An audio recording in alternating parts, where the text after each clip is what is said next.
यसपालि यति मात्रै फलेछ फर्सी काठमाडौँ जानुपर्ने पर्सी एउटा आँखालाई यतै चुडाउँछ पैसा उतै चुडाउँछ पैसा आफू चाहिँ जाने बेला बिखर्छु मुसाले खाएछ फर्सी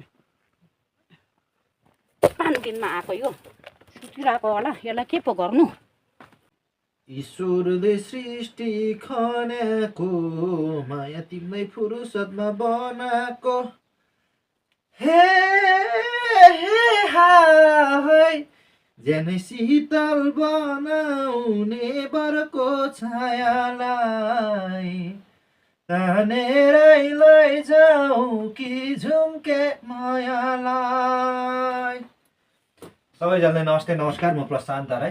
म चाहिँ एउटा कन्टेन्ट क्रिएटर मात्रै नभएर म चाहिँ एक किसिमको गायक पनि हो है, लेखक पनि हो।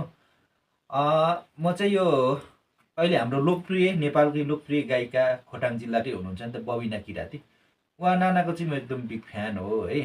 अनि उहाँले गाउनु भएको गीत चाहिँ मलाई एकदमै मनपर्ने चाहिँ गीत कुन भन्नुहुन्छ भने नि चरी भए भुरुरु जान्थे उडेर भन्ने के त्यो चाहिँ एकदम फिलिङ्समा गाउनुपर्छ है, एकदम फिलिङ्समा गाउनुपर्छ। बब्बाल लाग्छ के। म तपाईँहरूलाई गाएर सुनाइदिन्छु ल। चरी भए भुरुरु जान्थे उडेर सन्चो छ कि बिसन्चो छ अब हुन्छ बिसन्च